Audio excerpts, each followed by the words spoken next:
7, 6, 5, 4, 3, 2, 1.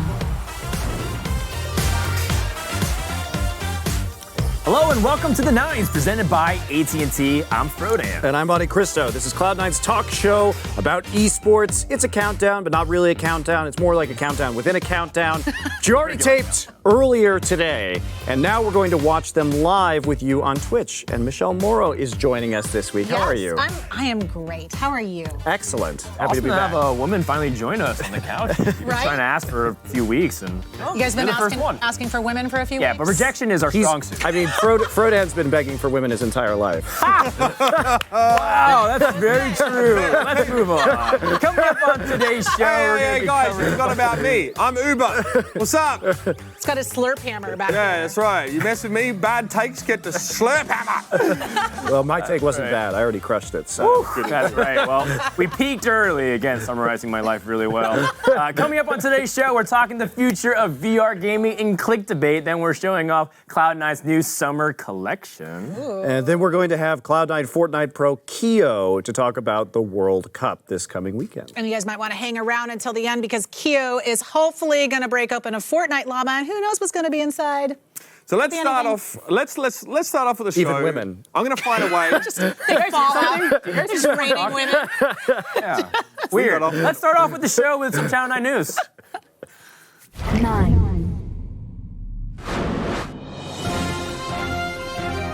Welcome to Channel 9 News. This is the only news you need to know about esports. To be clear, though, make sure you stay informed on your local, national, and world news as well. First up, to absolutely no one's surprise, Overwatch producer Jeff Kaplan made Roll Queue official for Overwatch League and competitive play. A team will be locked into a lineup composition that consists of 2 tanks, 2 supports, and 2 DPS roles. This has been rumored and leaked for weeks now, so Uber, why is this good for Overwatch League, and which returning DPS pros are you excited to see the most? I think it's good for Overwatch League because it brings back, specialist players, and a lot of players have been sitting on the roster, kind of like you asked. I think I'm looking forward to Pine making a return from the New York Excelsior, a fantastic hit scan player that didn't cut the mustard when it came to playing stuff like Xayah and other off tanks, which is fair enough. Carpe also, he's been playing, but he's been kind of invisible, so getting to see him now on some of those same roles, I think it's a great type of hit scan. to watch Carpe He play. has looked like he has wanted to be thrown, into the corner of a room, with a potted plant and forgotten about. It's literally the face he's been pulling. So I just hope he can have some fun again. Wait, didn't you like watching Xayah player play Brigida? That was my favorite part. Oh yeah. No. On that thought, Monty, why do you think this is great for competitive play?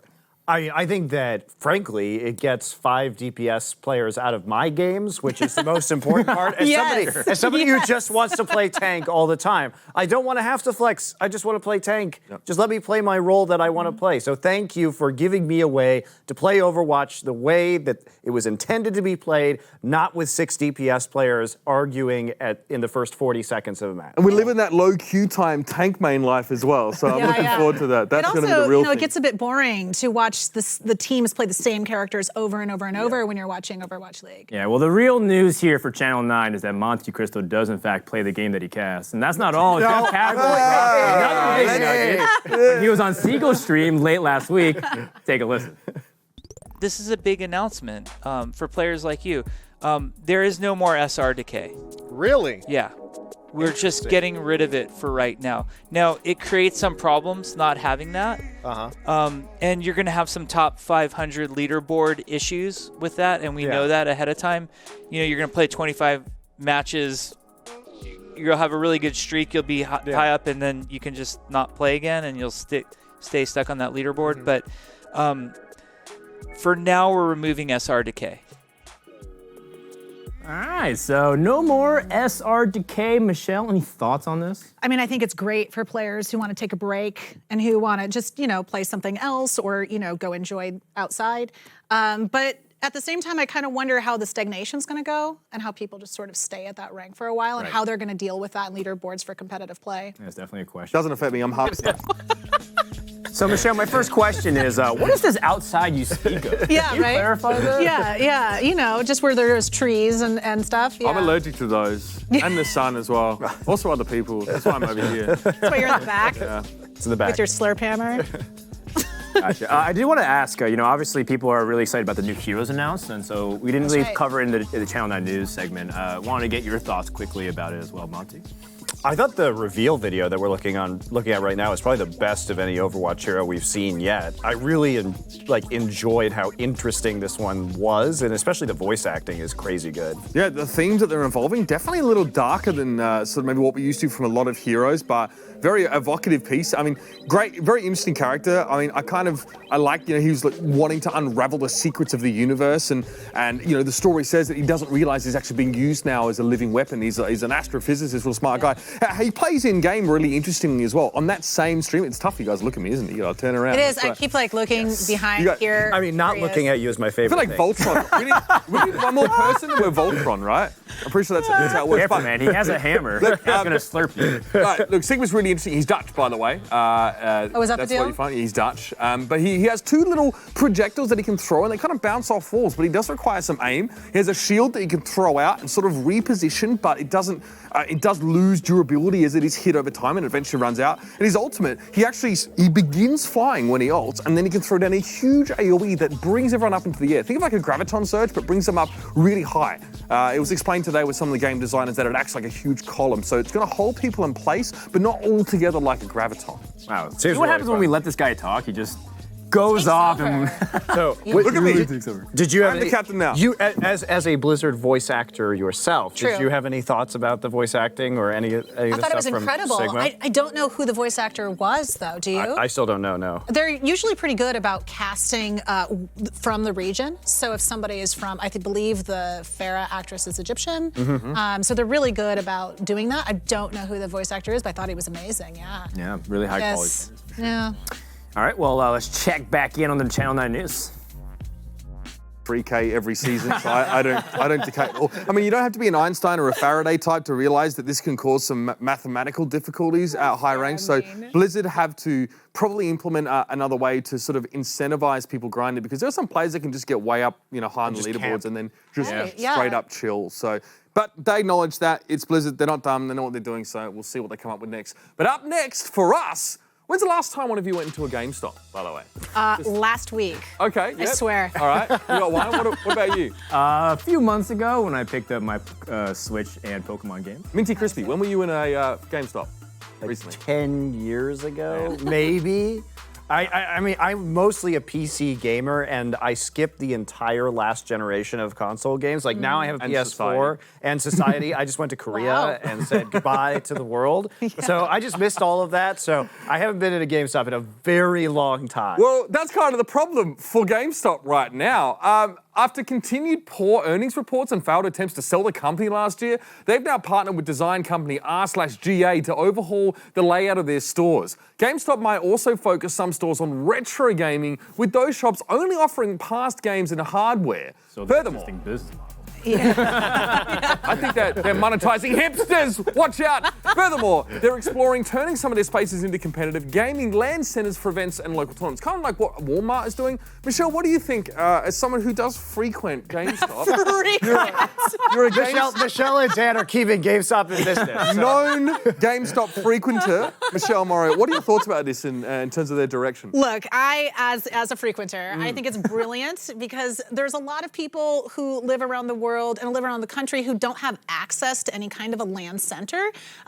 So I think kind of reorganizing their business to be around like somewhere where people can come and compete, that might be a good thing for families that don't know where else to go. It's got to be another step in digital sales as well. This is pretty reasonable. People are buying a bunch more stuff online now, whether it's Steam or whether it's on the Switch, the Nintendo store. So it's reasonable that, these companies would struggle. Absolutely. And you asked the last time I'd been at GameStop, and the answer was 10 years ago. But I actually was. There were some really cool retro game stores in Seoul, and I did go to those sometimes. So there you have it. There you go. Maybe I would go if they were more into the retro game market. We'll take a field trip next week. Once they're in the retro game business, we'll go. I want to see the really old consoles there. Okay. All right. Finally, you may have heard of this thing called Comic-Con. Well, on a Southwest flight from Dallas to San Diego, lucky passengers were surprised when flight attendants decked out in Mario hard hats handed out Nintendo Switches and a copy of Super Mario Maker to everyone on the flight. This isn't the first time Nintendo has partnered with Southwest for giveaways. They've handed out Wii U's and DS's in the past as well. Frodan, could a free Nintendo Switch get you to Comic-Con, or are you all about the con life, even without the free swag? I hate conventions. Do you like them? I've been con sober for about 2 years now and holding sober. strong. I It's gotta be definitely an don't feel like I inside want to term, right? regress.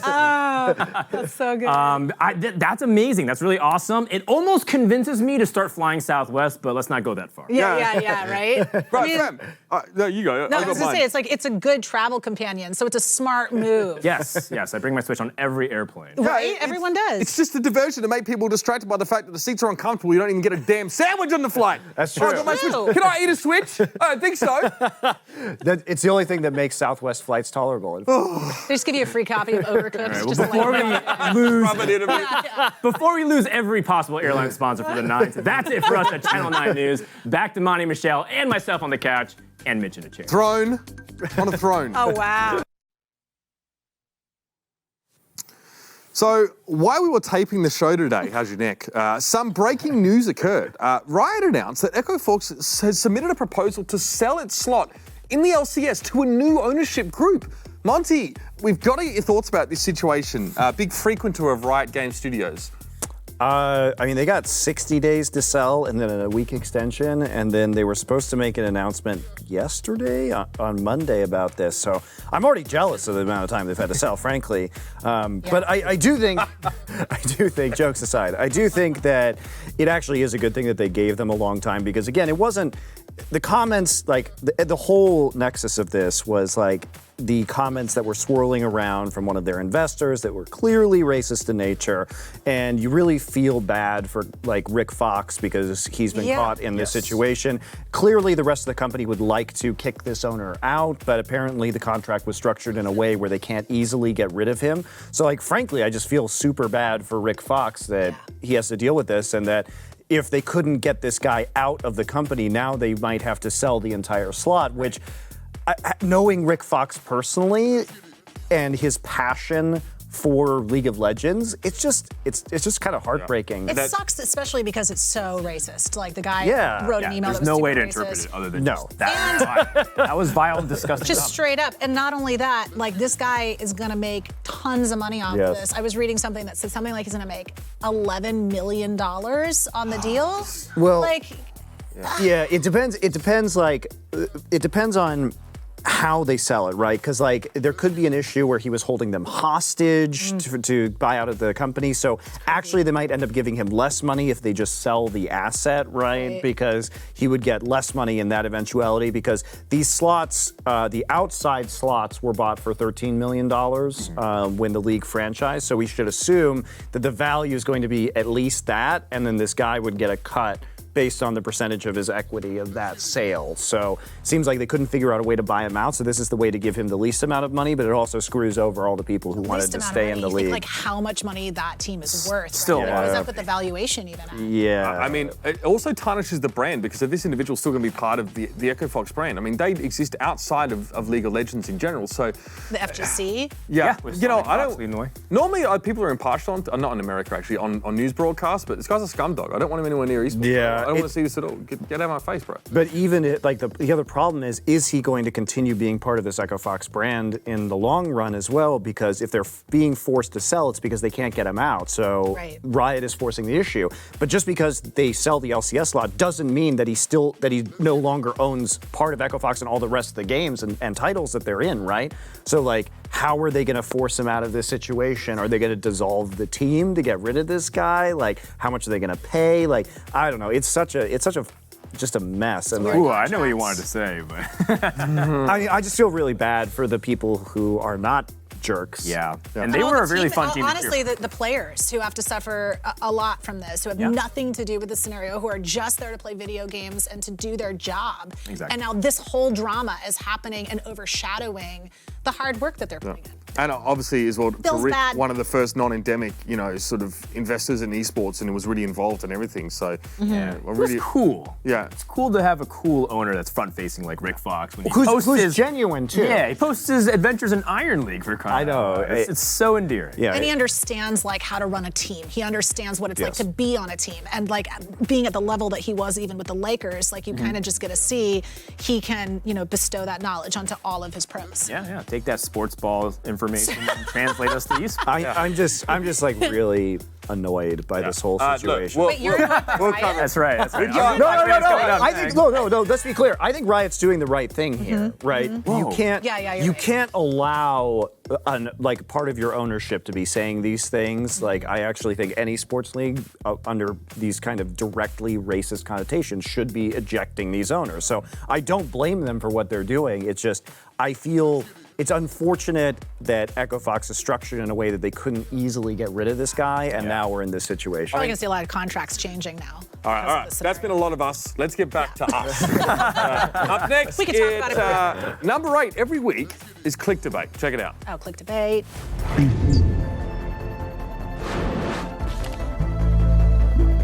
Hey guys, this is Click Debate sponsored by Puma, and today we are discussing will VR become the future of esports and gaming and how? But first, if you want to upgrade your wardrobe, let us know after the segment who you think had more of a convincing argument. Was it Frodan or was it Monty? Type their name in chat along with hashtag ClickDebate for a chance to win a Puma gift card. Sorry, you gotta live in North America and 18 and older to win. All right, so recently, C9 alum Shroud was streaming and was asked, do you think VR will be as good as a AAA game of today? And here's what he said.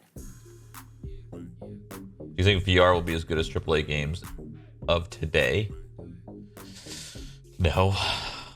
I don't think VR is going to be anywhere for a long time. But I am happy that there are some companies out there supporting it because it is fun. It's way too expensive for way too little.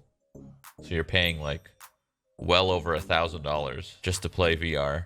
And then you get it and you realize you play for 15 minutes and then that's it because there isn't much to it. It's still got a ways to go, like 5+ years at least. But I am happy that Valve is getting into it. Maybe they can get something going, All it takes is someone big to kind of get her going. And then once it gets her going, then maybe it could take off. But right now, no, I don't think so. Not yet. All right, so strong opinions, and he's not necessarily wrong, but using that as a jumping off point, how do you guys think that AR and VR will become esports? I like that Shroud, first of all, kind of describes every vacation experience I ever had. Thousands of dollars for like a 15-minute experience and think, is that it? And it's like, that's actually true. Wow, your vacation sounds really lame, Frodan. I just need to pick better vacations. I will be happy to tell you where to go in the future. Great. Value. I'll start with Morocco this summer. So the way I think VR and AR, esports specifically, has to be the normalization of the technology. If you look at phones for 30 years ago, people weren't really expecting to be able to have mobile phones to take with them, let alone something that became as evolved as the smartphones we have today. So I do think that in order for it to become esports successful, we have to have games that are capable of having the technology arrive first. But that being said, AR and VR are already part of society, and we remember Pokemon Go and how it kind of took over the world. That was kind of rooted in augmented reality technology. So I'm a big believer that first the technology has to speed up, and then the games will naturally transition. And it'll be something exactly what Shroud said in 5 to 10 years, but we don't know. Every 2-3 years, the entire business model of the industry keeps shifting. So I anticipate that we'll be wrong again, and then there's going to be hilarious clips of us predicting things. So I believe that esports and VR will definitely come in the next few years at its root, and then from there, it'll continue to learn a lot of lessons and grow. All right, Monty. I'm gonna actually answer the question, which is how is it going to become an esport?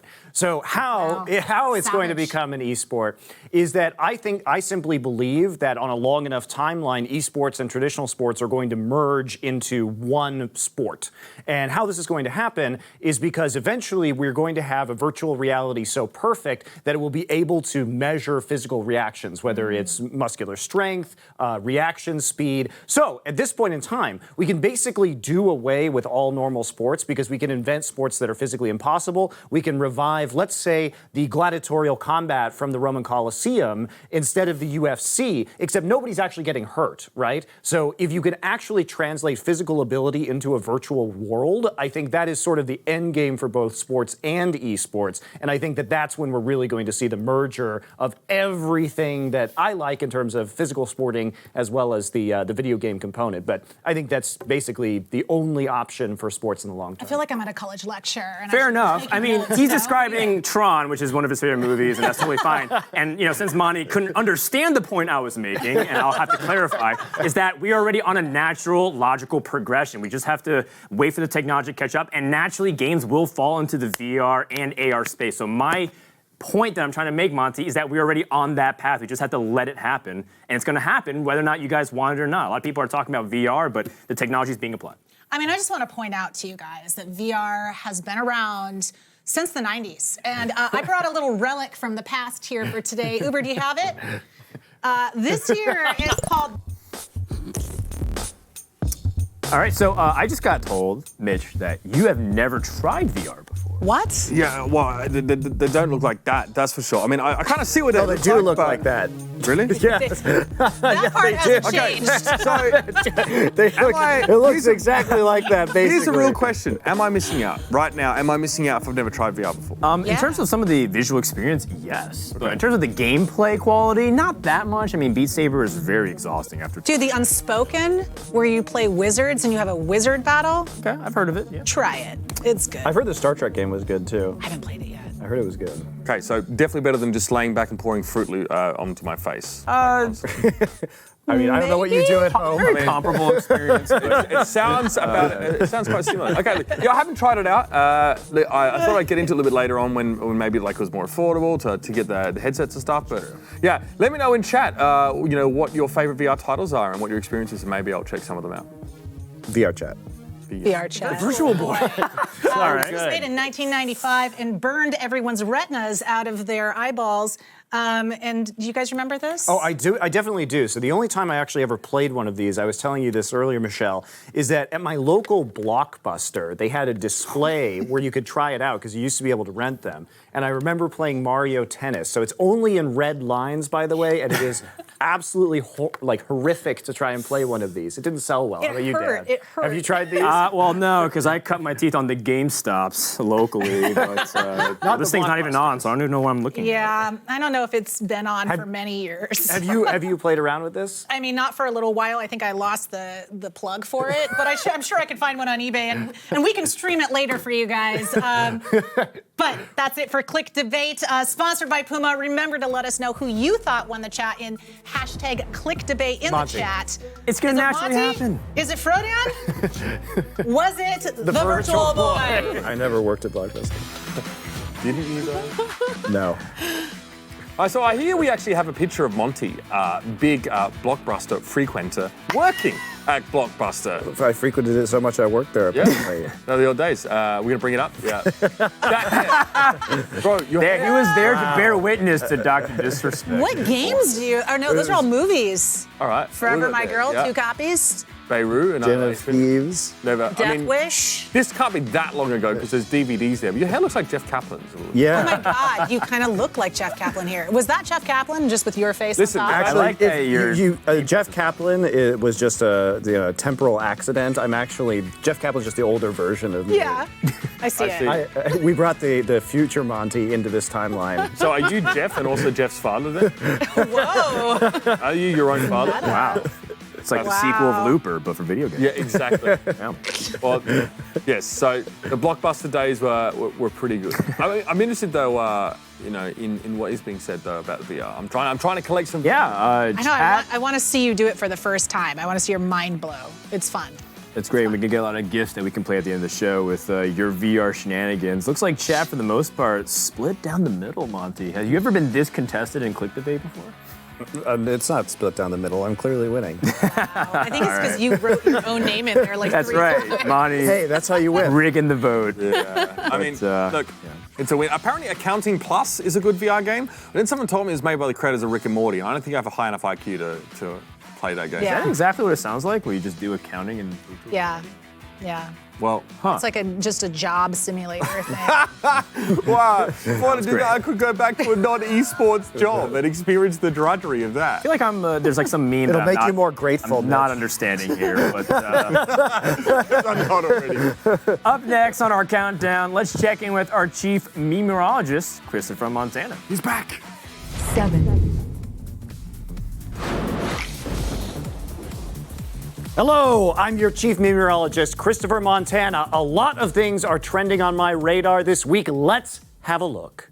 We've talked about botched handshakes here before, so we'd be remiss if we didn't show you this fist bump fail at the PUBG GLL Grand Slam Showdown this weekend. NA's Kat Conti tried to give her NA teammate Avori the post-match fist bump, but got iced out.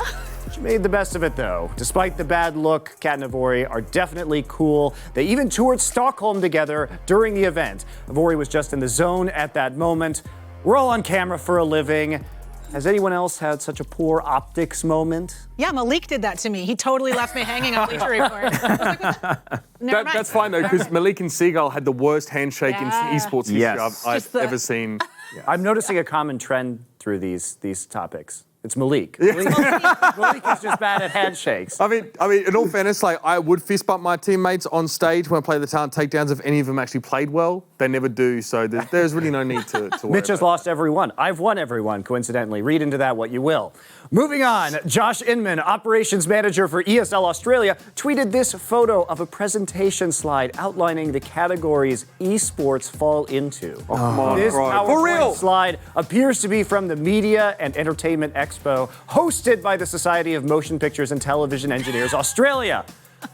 Does it surprise you, Mitch, that Australians still don't know what esports is? God. This is what happened. Okay, so first of all, I understand Australia's struggling. Your greatest import has left the country, and now you've resorted to LinkedIn esports consultants. There's not enough money to go around in our scene without giving it to people who have no idea what they're doing. It's so impressive that literally every line of this slide is just offensive. The esports capitalization, the orphan on the second line, simulation games is Capcom. Capcom isn't even a game. It's a game developer. First-person games, Overwatch. Real-time strategy, and then the MOBA, League of Legends, which is the categories above, is Fortnite and PUBG. I don't understand. Literally everything about this slide is wrong. Why? It'd be perfect if it was in Comic Sans to wrap up this terrible presentation slide. Or Papyrus. Yes. Oh, Yes. Seriously, why are we letting boomers write these damn slides?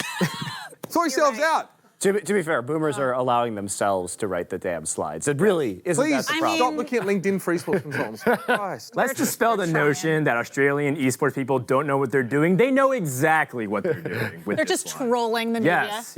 It was very effective viral marketing. Next. All right. Next up, Team Liquid won yet another CSGO tournament with IEM Chicago. Afterwards, Team Liquid pointed out that on Twitter, that despite winning these trophies, the official CSGO account was not following them. CSGO replied that they had fixed this. Must be nice to have that problem of too many trophies, not enough follows. At least the C9 account had CSGO following them. Just need some of those wins now. Had a few last year, but I mean, I'm not surprised considering nobody actually knows what anyone at Valve's job is. They probably have 33 engineers just running one Twitter account. Their social media is run by a 72-year-old lady called Edith.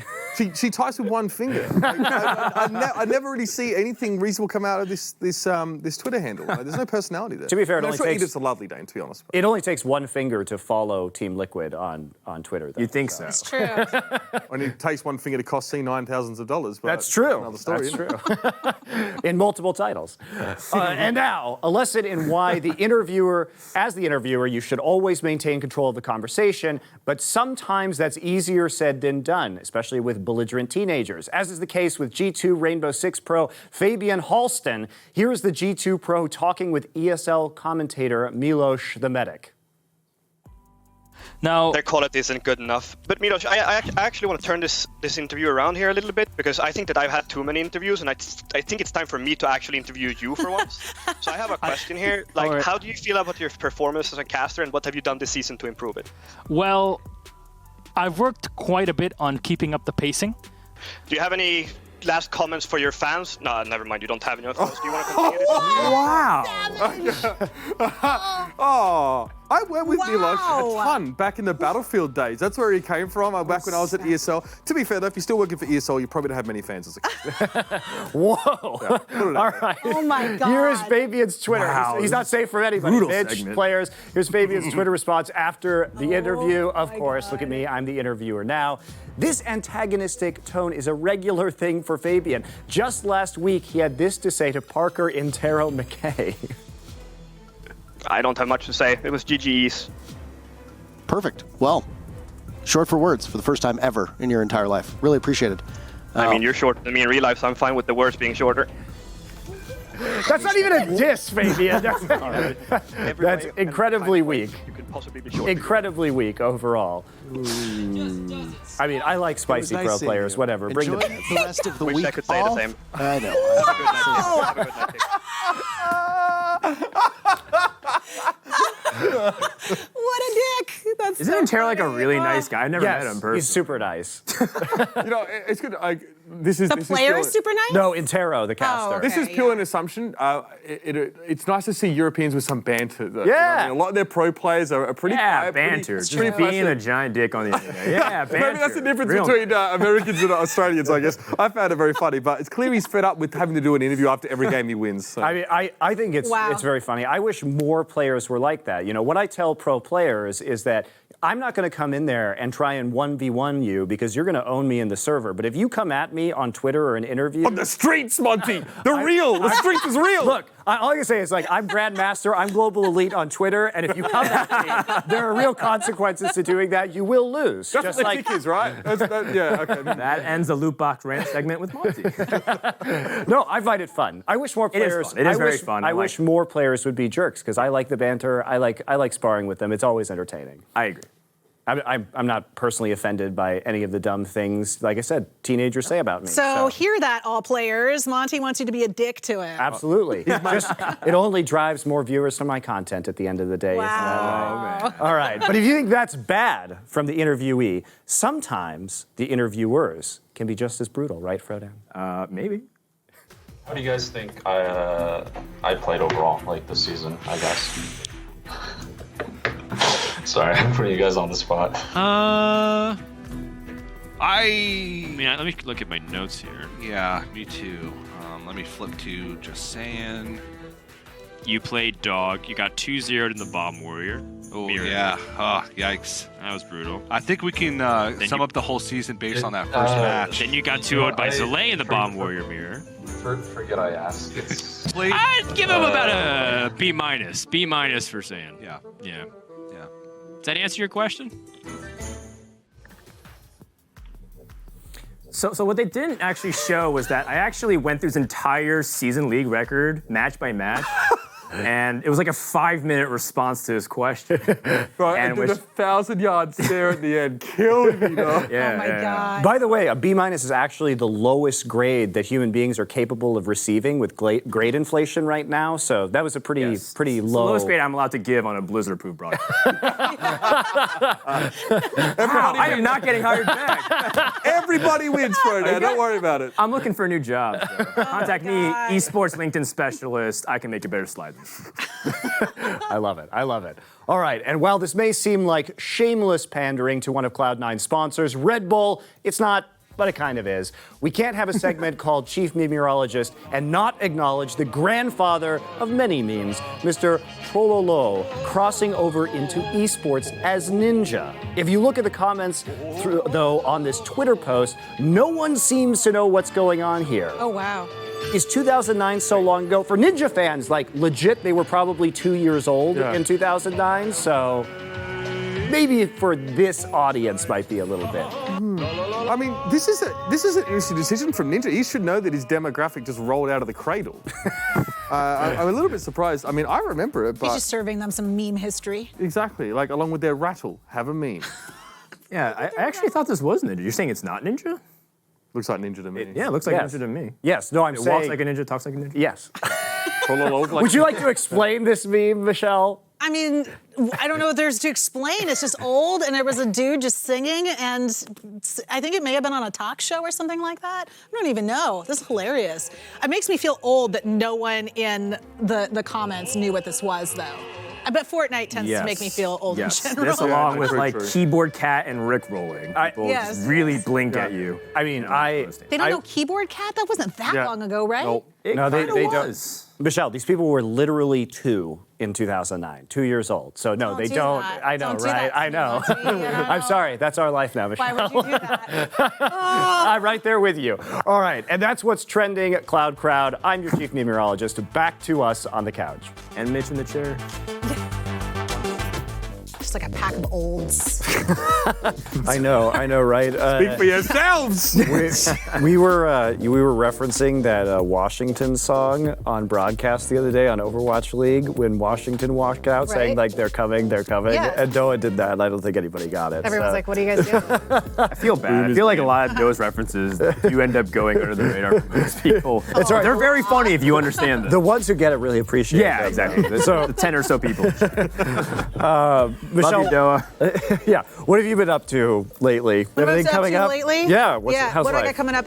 Well, I'm in contract negotiations right now for 2 esports projects, but I can't talk about it. Ooh. But I can tell everybody to go. I know. You're telling that I'd be in to trouble. us on this esports show? Tell you guys, but there's a chat room. I mean, NDAs are imaginary, to be honest. Yeah. I've never seen someone in full. I'll friend DA you guys later. Thank you. Gotcha. Or is this you telling us to try to get you to stay on the show with us? Yeah, you can do that guys, too. I have so many options. I mean, you know, I'm the female. I'm the token for you, you know?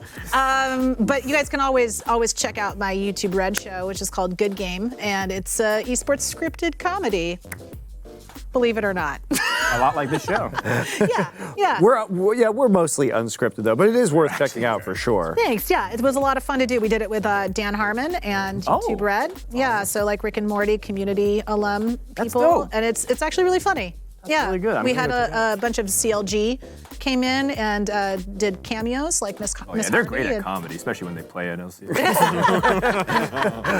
They may have been involved in a swatting scene. We'll say that much. Hey. Terry Crews is our game announcer. He's our caster. Wow, that's awesome. Yeah. You're flexing on us super hard. You know, Jeez. we made a fake game called Killcore, which we built on the Star 2 server actually.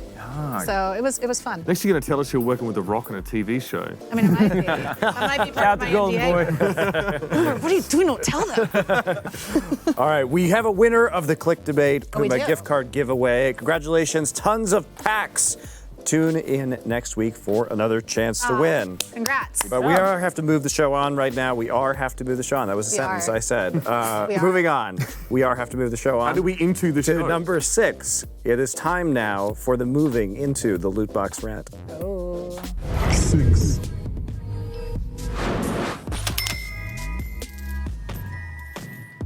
This is the Loot Box Rant, our platform to quickly voice some things weighing on our minds. And I would love to start with a little chat about CSGO and the Star Ladder Major. I'm really sick, Counter-Strike Global Offensive majors, of you not getting the top-tier talent in this industry and in your own game at the majors itself. We had this problem the last time we saw a major, and now it's been announced that at minimum, Anders, Moses, and Thorin, all 3, will not be commentating the major. Wow. It is completely ridiculous. The CSGO majors should be the highlight of the year. They should be jamming all of the talent into these productions, figuring out the best way to use people to get the most entertaining product that they possibly can. And 3 of the titans of the CSGO scene are not going to be allowed to commentate in this major, not hired. This is not the time to cheap out. And honestly, Valve, you should step in. If you're going to give certain tournament organizers the opportunity to host a major, you should be the one enforcing the fact that your best casters get there and your best casters get paid well, because myself as a CSGO fan, I am telling you, who has never had anything to do with your game, I want to see these guys commentate the major. They're some of my favorites, and the event as a whole feels incomplete without their presence. Star Ladder, please hire them. Valve step in on the majors and make sure we get the best talent possible. I can't even remember a major without Moses. Yeah. Look, Starladder, you are dumb, Starladder. if you think that having the big faces in your event isn't important, if you thought you could make or break these guys, you're dumb. Just stop.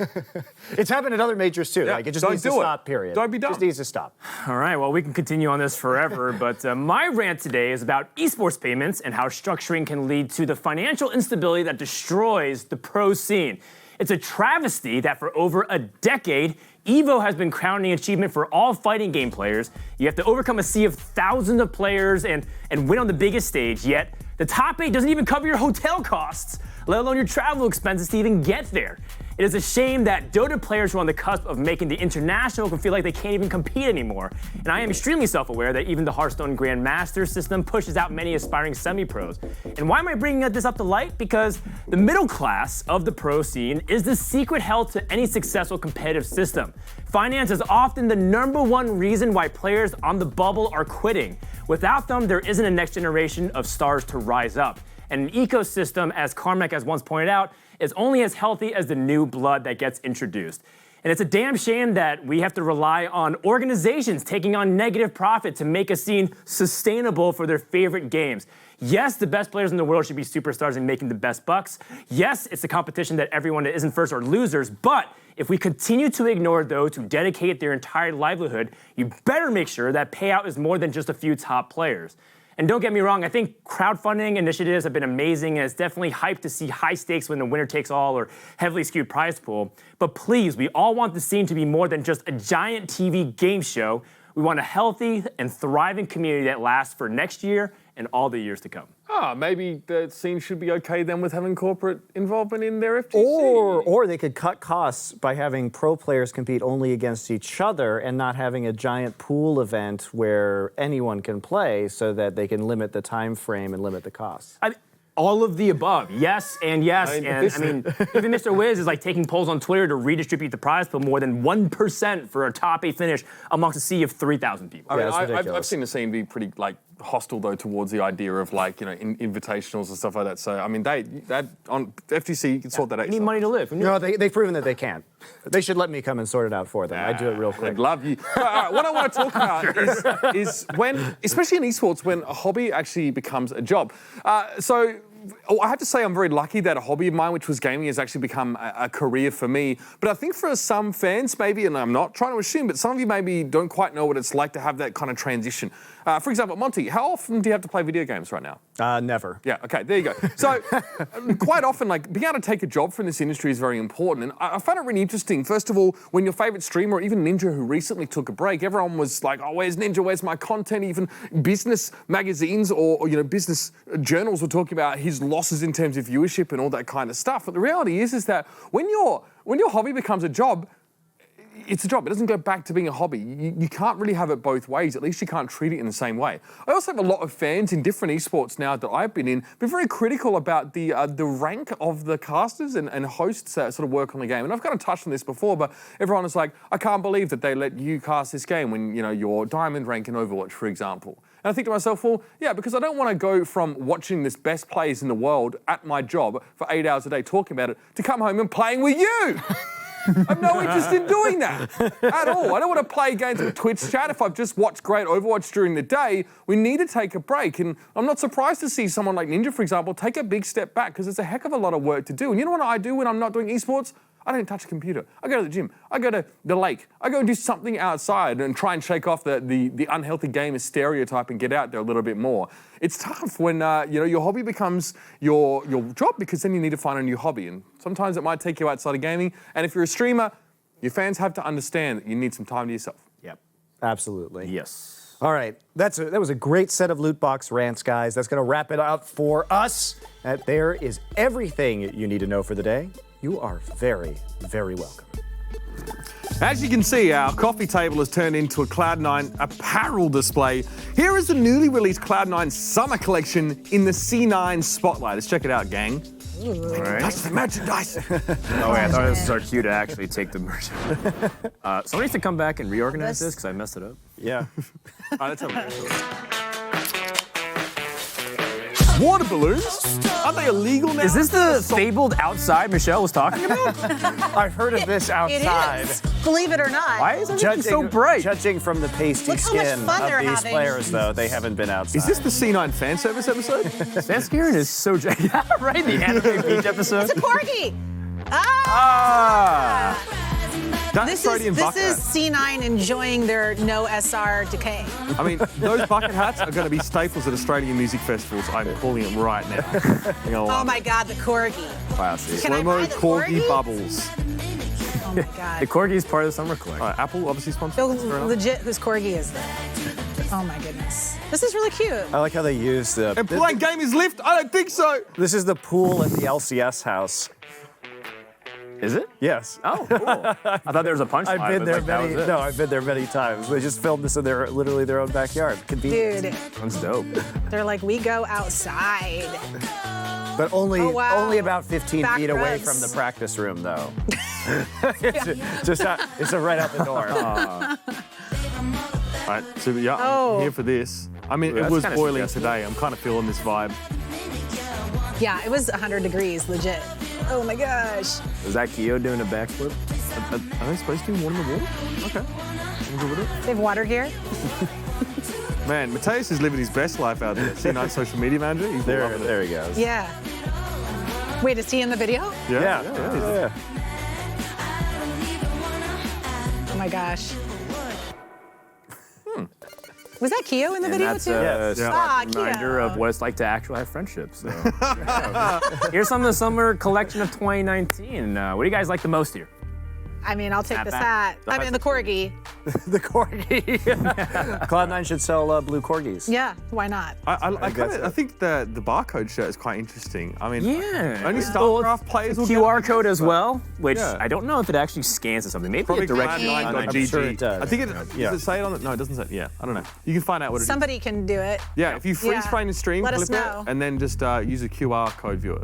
So barcode tees is a 3-panel and palm hoodie. The word mark and Cloud9 logo snapbacks. I actually like this one the most. Yeah, I think this one. The one that Monty's about to snap. Yeah, Good I do taste. too. I like this one a lot. That's right. It's like really like Pacific Sun, like that kind of like surf wear sort of thing. It's Abstract really cool. dreams of summer. Yeah, yes, exactly. Halcyon era of having holidays and not working all the time. Going like the dream. outside. Yeah, that too. I don't know what that's like, but all this collection is available right now at the Cloud9 store to purchase. The official release is tomorrow, but you, the Nines audience, are the first to find out that it's currently available right now. So stick around, because later in the show, there'll also be a discount code revealed at some point, so keep this tab open, and a Twitch. To the store, friends.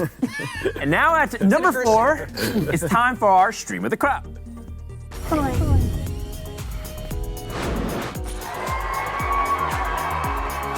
This is our best of the best clips and plays. This is, of course, our stream of the crop. First up, this is why the Kraber is a rare gun drop in Apex Legends, because you can get 2-for-1s across the map like this. It's pretty gross when you can actually get a headshot with this one. You can see 2 limbs, 1 shot. That's a rare That drop is monstrous, to be fair. Like, pretty hard to set that kind of shot up. So I like that the replay is using my home PC. That's about the frame rate that I get. I don't know why. Up next, though, we had C9 Ems on the show last week, which was absolute delight. She's also an absolute beast in Call of Duty. 5-on-1. Punch 2. Oh, Let's go. Oh. Oh, savage. Your clips are always so sick. I mean, yeah. That's pretty damn good. Quickscoping's pretty nuts. I'm surprised. It's great to see the quickscoping still alive and well. She's killing it. Yeah. Well, next up, Cloud9 CSGO team was not at Intel Extreme Masters in Chicago, but you know who was there? It was ZywOo of Team Vitality. Here's the Stream of the Crop alum pulling off an ace against Heroic at IEM this past week. It's just so gross how good ZywOo has gotten in the last couple of events, just hard carrying Team Vitality. And I think him and Ace, never an easy thing in Counter-Strike, but he makes it look easy. Hard carrying some of the best Frenchmen that ever touched the Counter-Strike game, by the way. With the mind of RPK in this team and the talent of ZywOo, oh man. All right, well, finally, we saved the best for last, and I'm not just saying that because it's me, but this has been making the rounds online. It is by far the most difficult high-level gaming clip that we can feature here. YT Sunny created this super difficult difficult fire wheel version of World 1 Level 1 in Super Mario Maker 2. And then, of course, they had to flex on everybody by showing that it was actually possible to beat it. This is insane. I've watched this like 4 times and I had a panic attack. Yeah, it is a lot of anxiety when I watched Right? Is this the equivalent of playing Dark Souls with your monitor unplugged? Oh my gosh. Yeah, I really feel like it'd be a bit of a masochist to throw yourself at this one. But hey, Yes. your code's up there if you want to punish yourself. Yeah, the completion rate is in like the very low, it's like sub 1%, and Oh my God. hundreds of thousands of people have tried to clear it. I get it done too. I just have no interest in even attempting something like this. The amount of practice it would take to beat a Mario level. It's not competitive enough for me. I need to own other people. I can't just own games. Well, you could know you own 99% of people by finishing it. Yeah, but it's not the same. I can't tell them that I'm owning them while I'm owning them. Oh, that's true. You should play. You should play Gears of War then, bro. You'd love that. Gears of War for Monty. What do you think? All right, and that's it for Stream of the Crop. If you see something lit, fire, or my favorite, the bee's knees, send it our way with hashtag the nines. Back to the couch. There was actually a really great meme from that last Mario Maker clip. Let's take a look really quick. Give me the memes. Give it the memes. Yeah, I know. Very accurate. God. That's pretty funny. And it's very true. They just need to put It should be like all of life responsibilities for every row of fire, like taxes and homeowners, you know. Mortgage, Put a kids. bunch of coins in the bottom panel and just one on the top one, because that is Yeah. more problems there. Oh my God. All right, guys, up next, Monty and Frodan sat down with Cloud9 Pro Fortnite player Keeoh in Cloud Connections. Actually, I was there too. I don't know why I'm just telling it to you guys. I was also there. Presented by AT&T. Let's take a look.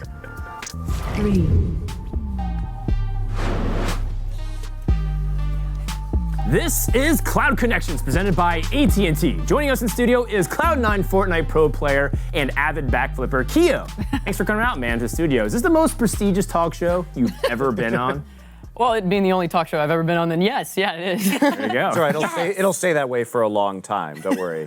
You peaked early.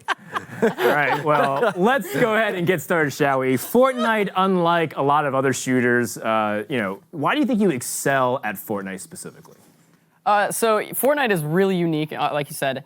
I came from an Overwatch background where there's a lot of chaos going on, and in the same way in Fortnite, there just tends to be a lot of stuff happening at once. You kind of have to take in a lot of information and capitalize on where your opportunities are, and I think that I picked up from Overwatch, so. Gotcha. So Overwatch, what are some of the other games that you played before Fortnite? Overwatch was actually the first FPS game I played, actually competitively, and I picked that up, when it came out in beta, and then before that, I was just casually playing RuneScape. That's real. Old school RuneScape? That's awesome. Oh, yeah. Oh, okay. True OG. All right. Well, Fortnite's been around for a bit now. Why do you think, in your opinion, does it have the staying power that it does? So yeah, Fortnite's been the top game on Twitch for the last year and a half-ish for now, and I don't really think it's going to go anywhere anytime soon. There has been a slight decline in viewership over the last couple of months, but with the World Cup coming up, there's going to be a boost, I think, and then we're kind of in a recession where we're waiting for that next big game to come out. Where we were, before Fortnite came out a year and a half ago, it was like we were waiting for Fortnite, basically. Right. I think we're kind of in a similar spot right now. So even though Apex and PUBG kind of came out and had big viewer numbers in their first months, have you seen kind of there's been a decline? Yeah, They don't absolutely. match to Fortnite? Yeah, no, there's just in terms of consistency over the last couple of years, it's been definitely. Why do you think Fortnite on top. Fortnite as a battle royale is better than those two? I think the accessibility of it just makes it so easy to pick up by any player. If you're a pro player, if you're casually, if you're playing with your friends on the weekend, anybody can play. You can pick it up and play on your phone if you want. That's just such a huge factor in a game. Yeah.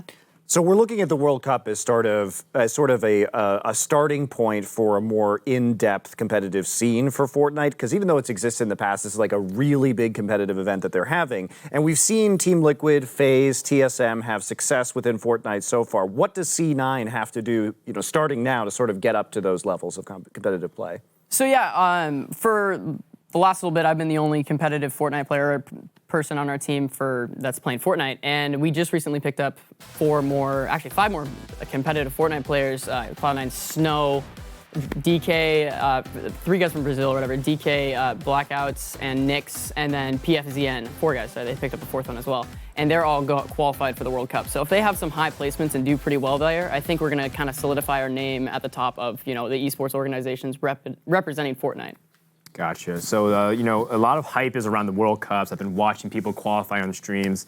The World Cup is coming up really soon. Do you think there's a favorite to take it all? In my opinion, I think the person that's going to win the World Cup, or at least do very well, are going to be people that have LAN experience and other battle royales. So somebody like Tfue, who has tons of experience with H1Z1 and tons of other battle royale games, and he won TwitchCon or the Twitch event. So I think he's definitely in contention for taking the whole thing just because of his purely LAN experience in comparison to his competitors. What about duos? Duos. So in my, I love Benji Fishy and Mr. Savage M. I've gotten a little close to them. I have a little bit of a relationship with them, and they're super awesome, and they have really, really good communication back and forth. And I think that's such a huge factor in terms of playing with duos, is how clear and precise you can be communicating with your partner. And they just nail that out of the park. So they'll be definitely somebody to watch out for. I mean, I'm kind of to put you on the spot here, but of all of the Fortnite streamers out there, who, in your opinion, is the best one? The best one. Not best streamer. The $1 million Not best question. entertainer. Yeah. Best streamer. Okay. Player. I mean, best player. Well, I mean, I'll probably just sound like a fanboy, but result-wise, Tfue is definitely on top in terms of top streamers being competitive, consistent players. He is, one of the most highest-earning competitive Fortnite players out there, and I think that's going to show, in the World Cup coming up. So nice. One more question. So we haven't really talked a lot about the upcoming Fortnite World Cup on the show, but I think it is worth discussing because one of the interesting things about this is that we have probably the largest pool of gamers in gaming history who competed to qualify for this event. It was literally tens of millions of people. What? Wow. Yeah. Yeah, it was you could just queue up online and do it. Even Matt Morello, Mr. X, one of the other casters for the Overwatch League, almost made it in. Almost made it in the top 1,500. Playing. Really? Yeah, so there were a bunch of people who attempted tens of millions, literally tens of millions. Literally tens of millions? Yes. That's insane. Tried to qualify for this event. So I think one of the things, we talk a lot about how Fortnite has been taking all these streamers and trying to bring them in as the competitive aspect of the game. But this is truly a massive competitive ladder that they've created. And that's why I'm so interested in this event is how are people going to take it? It's a stadium event in New York City, so it's going to be a really big in-person audience as well. I am deeply curious as to how this turns out because are we going to see new stars be born as part of this event? Yes. How is the viewership going to be when, most of the big streamers did not qualify outside of Tfue? So I think it's That's fascinating. It's going to be really interesting. This is going to provide basis for a case to be made from Fortnite's approach between trying to use big streamers and influencers or trying to open their game up so that anyone can get through there, whether you're sponsored or not, and potentially deny spots in these big events away from these sponsored streamers who, a lot of brands want to have in the top echelon. So keep your eyes on this because it's going to be interesting to see what tack Fortnite goes on now, especially with Nate Nanza having joined Epic in charge of esports. We'll see which direction they go and how it works out. Nate knows how to build a league. That's the thing. Him going over there, I figured, it's either for Fortnite, even Rocket League. Yeah, both. Clearly going to make something out of that. I don't know. It's going to be interesting. I'm kind of excited for the Pro-Am event this weekend as well. Yeah. I like those. I think they're fun, and they've been a huge advertiser for them in general. Yeah. I'm sure that's why they do it, but the last point that I'll make, and then we'll go back to the interview, is that it's also a really good sign that game developers can utilize the fact that in-client accessibility is a huge thing. I feel like for some reason, a lot of developers are kind of slow on that. I think, Hearthstone, for example, the game that I cover, very, very slow on any kind of tournament mode. And I think getting tens of millions of people to sign up for a tournament is amazing. Crazy. That's an awesome initiative. So more of that in the future. Wow. All right, let's check back in. That Drake thing was a good move. I know that the Pro-Am is coming up, I think this weekend. Who do you think is going to take it?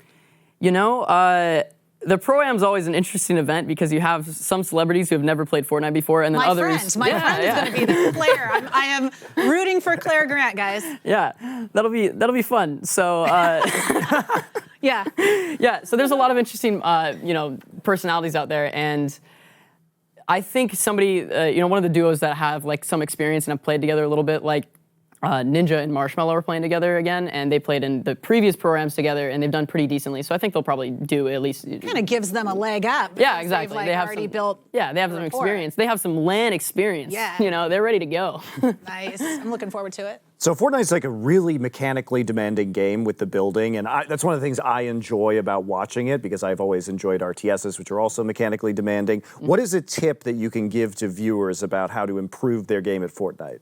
So I say this to anybody that stops by my stream and is asking for tips, or even on just like in general gaming, is when you're practicing, actually practice. Because a lot of people mistake like just picking up and playing a game and then dying over and over to the same thing as practicing.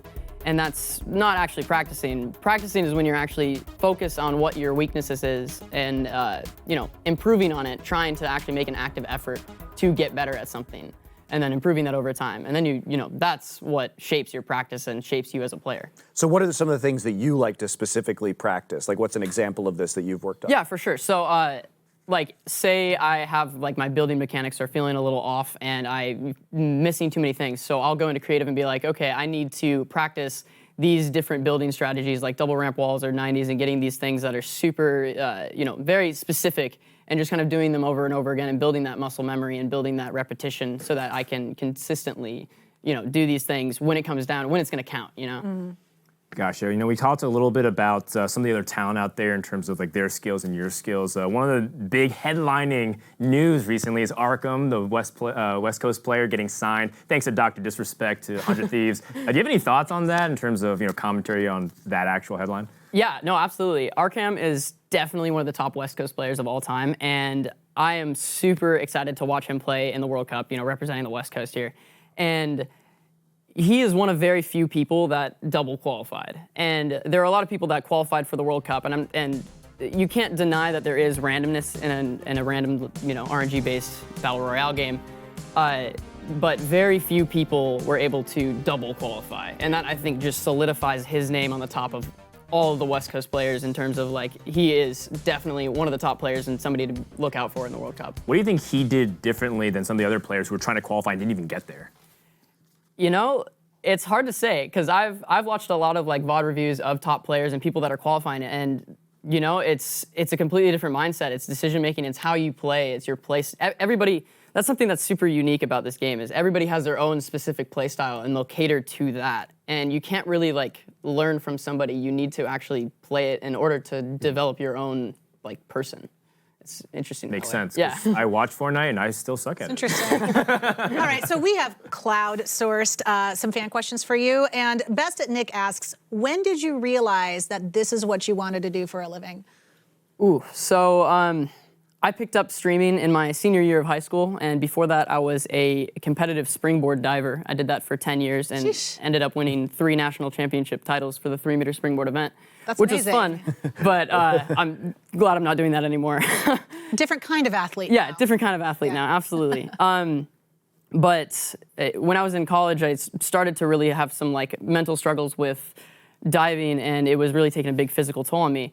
And I found streaming and pushing competitive gaming to be that outlet of that competitive outlet that I had, where it was just I could compete without that stress of that mental, physical toll that diving had on me. And it was just, then and there I just started pursuing it way more seriously. Once my diving career ended, I was pretty much a full-time streamer, even while I was a full-time student. Wow, that's a lot to do all at once. Yeah, definitely. So we got another question from one of your fans. Mopey2Hype asks, about how long would it take for an unfit person to learn to do a backflip? Maybe not at your national champion level, but just a backflip in general. Yeah, for sure. So I know Mopey. He's not that unfun. He's good. He schooled me in basketball last week. It's fine.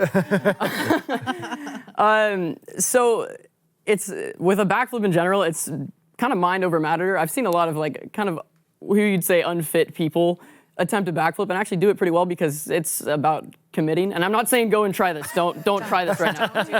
Don't try it. But if you have somebody that knows what they're talking about, they can easily, teach you through something and coach you and spot you and help you do it safely and effectively. And I can teach you in an hour. Wow. You can teach us in an hour? There you go, guys. I got you, yeah. No. All right. We're going to be backflipping backstage. Well, that's all the time that we have for now. Where can people find you, Keeoh? Yeah, so I'm on Twitch at twitch.tv/Keeoh or YouTube Keeoh, at Instagram C9Keeoh. I just released a series where I'm picking up some new games where basically I try to become the top rank as quickly as possible, and that's going to be released on my YouTube later today. So if you want to check that out. I'm trying Counter-Strike. Oh. And, Going for that global elite status? Yes. I like it. Nice. Yeah, it's actually really interesting. So I'm super excited for that, and it's releasing later today. You got to come back and do some Overwatch then for the roll lock? Yeah, easy. Yeah, 222's coming out. I'm looking forward to that. Well, Keeoh will be back for our last segment, One for the Road, which involves a pickaxe and possibly some backflips. I'm concerned for our set and maybe you guys as well. Definitely. I'm going to get out of the way. Are you wearing more shirts over there? I don't know what you're talking about. He's been bulking, fam. He's pulling off a reverse. Yeah, he's been pulling off a reverse Instagram. See, normally I see him take off his shirts, but now he's just putting more on. Listen. That's good. It's off of the cloud. All right, guys, it's time to see what's happening this coming week in the world of Cloud9.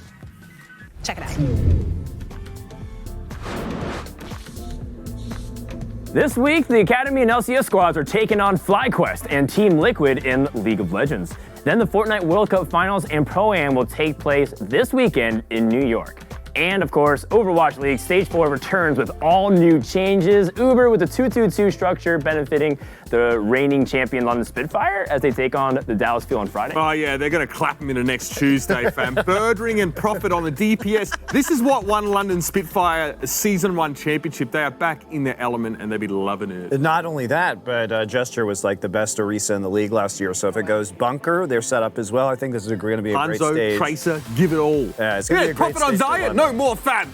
Miss me with this junk. All right, well, but do you think it'll be an easy clap, as the kids say, against Toronto Defiant on Sunday? Who? Yeah, of course, bro. The Toronto, oh man. It's a soft week for the London Spitfire. The Spitfire, look, it's going to be a smooth flying for them now as they take off into the 2-2-2 meta. We're going to call it the clapping. Yeah, please set your tray tables in upright position and fasten your seatbelts. C9's about to clap. The clapping. Yeah.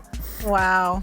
Well, so you can definitely look forward to that for Stage 4. And the Cloud9 LCS team has gone 1-1 the past 2 weekends. They faced FlyQuest and Team Liquid, a team on top of the standings. Monty, these teams are just qualifying for the summer playoffs. What does Cloud9 have to do to win this weekend and qualify themselves to the playoffs?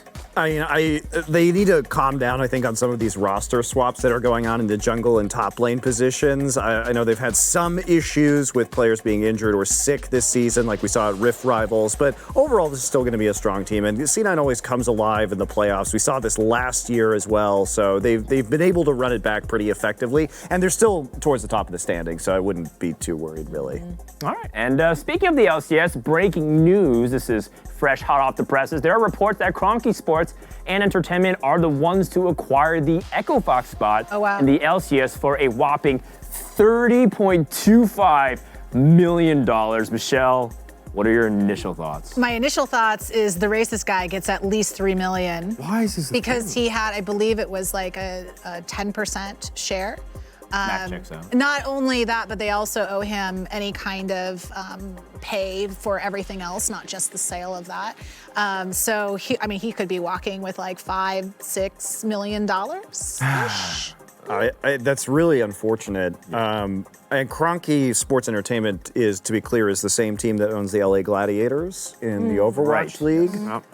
And owns the LA Rams, the Denver Nuggets, the Colorado Avalanche, Arsenal, the soccer team in London. It's a good acquisition for them. Yeah. I mean, they did previously, they were owning the Phoenix One brand. So that team, that branding may well return to League of Legends. So, yeah, it might. Yeah, rising from the ashes. Because Phoenix One, the actual management of the League of Legends team, manages the Overwatch League team currently. Yeah. So it's the Moore family. So yeah, a lot of interesting stuff there. I'm also surprised that, remember that these slots were sold like a couple years ago for maximum 13 million, and now they're going up to 30, so nearly tripling in value. Yeah, I mean, the same happened. That's a pretty solid investment right there. You know, I wish I had been able to keep a League of Legends team. That's right. You probably wouldn't be on this show. Right? Yeah. Well, finally, we've arrived to the end of our countdown. So to avoid some more Monty salt, here's one for the road.